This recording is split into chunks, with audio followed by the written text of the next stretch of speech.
ಎಲ್ರಿಗೂ ನಮಸ್ಕಾರ. ದಯವಿಟ್ಟು ಯಾರು ಹೊಸ್ದಾಗಿ ನೋಡ್ತೀರಾ ದಯವಿಟ್ಟು ಸಬ್ಸ್ಕ್ರೈಬ್ ಮಾಡ್ಕೊಳ್ಳಿ. ಹಂಗೆ ಪಕ್ಕದಲ್ಲಿರುವ ಬೆಲ್ ಐಕನ್ ಕೂಡ ಒತ್ತಿ ನಮಗೆ ದಯವಿಟ್ಟು ಸಪೋರ್ಟ್ ಮಾಡಿ. ನ್ಯೂಸ್ ಏನಪ್ಪಾ ಅಂದ್ರೆ ತುಂಬಾ ಖುಷಿ ಆಗೋದ್ ವಿಚಾರ ಏನಪ್ಪಾ ಅಂದ್ರೆ ಈ ಸೋಷಿಯಲ್ ಮೀಡಿಯಾದಲ್ಲಿ ಬಿಗ್ ಬಾಸ್ ಒಂದು ದೊಡ್ಡ ನಮಸ್ಕಾರ ಗುರು. ಆದಷ್ಟು ಬೇಗ ಅನೌನ್ಸ್ಮೆಂಟ್ ಮಾಡಿದ್ಗೆ ಒಳ್ಳೇದಾಯ್ತು.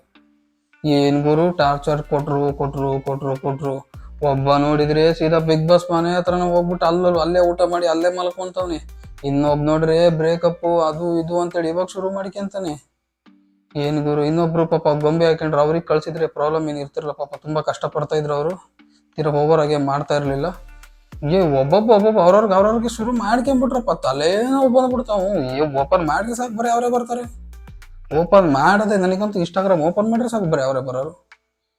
ಎಷ್ಟೊತ್ತಿ ಮುಗಿಸ್ಬಿಟ್ರಪ್ಪ ಅಂತ. ಆ ವರುಣ್ ವರ್ಷ ಅಂತೂ ಕರೆಕ್ಟಾಗಿ ಹೋದ ವರ್ಷ ಹಿಂಗೆ ಮಾಡಿರೋರು. ಹೋದ ವರ್ಷ ಕರೆಕ್ಟಾಗಿ ಬಿಗ್ ಬಾಸ್ ಸ್ಟಾರ್ಟ್ ಆಯ್ತು, ಕರೆಕ್ಟಾಗಿ ಬ್ರೇಕಪ್ ಮಾಡ್ಕೊಂಡ್ರು. ಈ ವರ್ಷ ಕರೆಕ್ಟ್ ಇನ್ನೇನು ಬಿಗ್ ಬಾಸ್ ಹತ್ರ ಬರ್ತೈತೆ, 1.5 ತಿಂಗಳು 2 ತಿಂಗಳು ಐತೆ ಅನ್ನೋದ್ರಾಗೆ ಆ ಅಂತ ವಿಡಿಯೋನೇ ಮಾಡ್ಬಿಟ್ಟು ನನ್ನ ಲೈಫು ನನ್ಗೆ ಇದು ಅಂತ. ಈ ಕಡೆ ಶಿಲ್ಪಗೌಡ ಶುರು ಮಾಡ್ಕೊಂಬಿಟ್ರು. ಅಲ್ಲಿ ನೋಡೋಣ ನಮ್ದು ಎಷ್ಟು ದಿವಸ ಟ್ರೈ, ಇನ್ನೂ ಎಷ್ಟು ದಿವಸ ಟ್ರೈ ಇದು ಟ್ರೋಲ್ ಮಾಡ್ತೀರಾ ಮಾಡಿ, ಅದು ಮಾಡ್ತೀರಾ ಇದು ಮಾಡ್ತೀರಾ ಮಾಡಿ ಅಂತ ಅವಳು ಶುರು ಹಚ್ಕೊಂಡ್ಬಿಟ್ರಲ್ಲ. ಪುಣ್ಯಾತ್ಮರು ಕಣಪ್ಪ, ನಿಮಗೆ ಎಲ್ಲ ದೊಡ್ಡ ನಮಸ್ಕಾರ. ನೆನಪು ಹಾಕೊಂಡು ಈ ರೇಂಜಿಗೆ ನಾಟಕ ಮಾಡ್ತಾರ. ನಮ್ಮ ಕನ್ನಡ ಚಿತ್ರರಂಗದಾಗೂ ಕೂಡ ನಮ್ಮ ನಟರು ಕೂಡ ಈ ರೇಂಜಿಗೆ ಆಕ್ಟಿಂಗ್ ಮಾಡೋದಲ್ಲ ಗುರುವೆ. ಆ ರೇಂಜಿಗೆ ಮಾಡ್ತೀರಾ. ಆ ವರ್ಷ ವರುಣ ಅಂತ ಕರೆಕ್ಟ್ ಟೈಮಿಗೆ ಶುರು ಮಾಡಿಕೊಂತಾರೆ. ಈ ಮುಂದ್ ವರ್ಷಕ್ಕೆ ಮತ್ತೆ ಇನ್ನೊಂದು ಕ್ಲೀನಾಗಿ ಹೇಳ್ಕೊಂಬರ್ತಾರೆ. SMR ಅವರು ಬೈಕ್ ಇದು ಹೋಗ್ತಾರಂತ ಅವ್ರದ್ದು ಕೂಡ ಹೆಸರು ಬಂತು. ಸೊ ಅವ್ರದ್ದು ಏನೋ ಬೈಕರ್ಸ್ಗಳು ಜಗಳ, ನಮಗಂತೂ ಸಂಬಂಧ ಇಲ್ಲ, ನಮಗೆ ಗೊತ್ತೂ ಇಲ್ಲ ಮ್ಯಾಟ್ರ್ಗಳು. ಏನೇನೋ ಒಬ್ಬೊಬ್ರು ನಂತರ ಇದು ಮಾಡ್ತಾರೆ. ಅದು ಯಾರ್ದೋ ಗೇಮರಿಂದ ಸ್ಟಾರ್ಟ್ ಆಯ್ತು ಜಗಳ ಅಂತ ಅಂದರು. ಸೊ ಅದ್ರ ಬಗ್ಗೆ ನಮಗೆ ಕರೆಕ್ಟಾಗಿ ಗೊತ್ತಿಲ್ಲ, ಅದ್ರ ಬಗ್ಗೆ ಮಾತಾಡೋಂಗೂ ಇಲ್ಲ. ಸೊ ಅವರು ಕೂಡ ಟ್ರೈ ಮಾಡಿರೋ ಅಂತ ಕೇಳ್ಪಟ್ಟಿವಿ. ಅದು ಕನ್ಫರ್ಮ್ ನನಗೂ ಗೊತ್ತಿಲ್ಲ. SMR ಅವರು ಅಪ್ಪ ಆಡಿರೋ ಒಬ್ಬೊಬ್ರಂತೂ ಆ ಪುಣ್ಯಾತ್ಮ ಯಾರು ಗುರು, ನೀನು ಹೋಗಿ ಸೀದಾ ಬಿಗ್ ಬಾಸ್ ಮನೆ ಒಳಗೆ ನಾನು ಸೇರಿಕೆ ಆ ಹುಡುಗಂತೂ ಡೈರೆಕ್ಟ್ ಅನೌನ್ಸ್ಮೆಂಟೇ ಮಾಡ್ಬಿಟ್ಟ. ಸೆಲೆಕ್ಟ್ ಮಾಡ್ಬಿಟ್ಟೆ ಮಮ್ಮಿ ನಾ ಸೆಲೆಕ್ಟ್ ಮಾಡ್ಬಿಟ್ಟೆ ಅಂತ ಕಿರ್ಚಾಡೋ ವಿಡಿಯೋ. ಆಮೇಲೆ ಒಳಗೆ ಹೋಗ್ಬಿಡ್ತೀನಿ ಅನ್ನೋ ವಿಡಿಯೋ. ಟಾರ್ಚರ್ ಅನ್ನಿಸ್ಬಿಡುತ್ತೆ ನಮಗಂತೂ. ಎಷ್ಟೊತ್ತಿಗೆ ಅನೌನ್ಸ್ಮೆಂಟ್ ಮಾಡ್ತಾರಪ್ಪ ಅಂತ. ನನಗೆ ಎಲ್ಲರೂ ಗೊತ್ತಾದ್ರು, ಆದರೆ ಒಬ್ಬರು ಬಂಗಾರ ಹಾಕೊಂಡಿದ್ರಲ್ಲ ಅವ್ರು ಯಾರು? ನಿಮಗೇನಾರು ಗೊತ್ತಿದ್ರೆ ದಯವಿಟ್ಟು ಕಮೆಂಟ್ ಮಾಡಿ. ಅವ್ರು ಯಾವ್ದು ಏನು ಕೆಲಸ ಮಾಡ್ತಾರೆ ಏನು ಅಂತ. ಮೋಸ್ಟ್ಲಿ ಈ ಸರಿ ಧರ್ಮಕೀರ್ತಿ ಅವ್ರಿಗೆ ಗೆಲ್ಲೋ ಚಾನ್ಸಸ್ ಇದೆ. ಯಾಕೆಂದರೆ ಅಲ್ಲಿ ಸುತ್ತ ನೋಡಿಕೊಂಡ್ರೆ ಅವರೊಬ್ಬರೇ ಸ್ವಲ್ಪ ಈಗ ಕಾಣಿಸ್ತಿರೋದು. ಯಾಕೆ ಸಿನಿಮಾಗಳು ಬರೀ ಇತ್ತೀಚೆಗೆ ಅವ್ರು ಯಾವ ಇಟ್ಟಾಗಲಿಲ್ಲ, ಬರಲೂ ಇಲ್ಲ. ಯಾವುದೋ ಒಂದು ತಾಜ್ ಮಹಲ್ ಅಂತ ಬಂದಿದೆ ಲಾಸ್ಟ್ ಅನ್ಕೊಂಡು.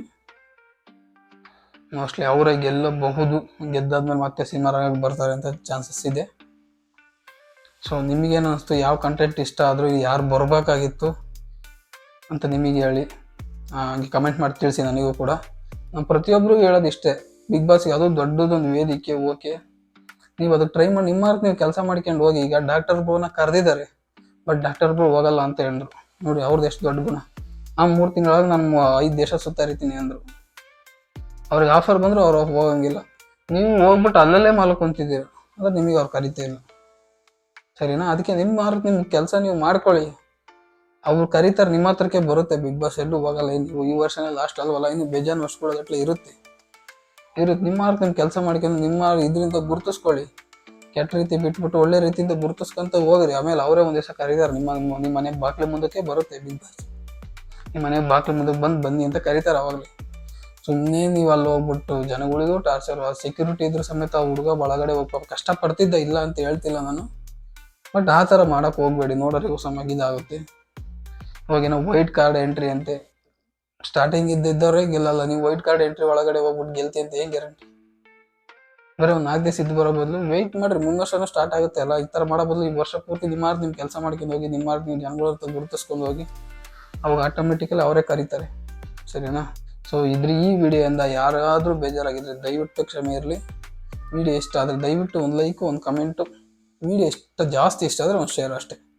ದಯವಿಟ್ಟು ಸಪೋರ್ಟ್ ಮಾಡ್ರಪ್ಪ. ಅಂಥವೆಲ್ಲ ಬಡದಾಡಕ್ಕೆ ಅಂತಾರೆ, ಅಂಥವ್ರಿಗೆ ಸುಮ್ಮನೆ ಡೌನ್ ಮಾಡ್ತಾರೆ, ಅಂಥವ್ರಿಗೆ ಸಪೋರ್ಟ್ ಮಾಡ್ತೀರಾ. ನಮಗೂ ಸ್ವಲ್ಪ ಸಪೋರ್ಟ್ ಮಾಡಿ. ನಾವೇನು ಡೌನ್ ಮಾಡಲ್ಲ, ಇದು ಇರೋದಿದ್ದಂಗೆ ಹೇಳ್ತಿದ್ದೀವಿ, ಸರಿನಾ?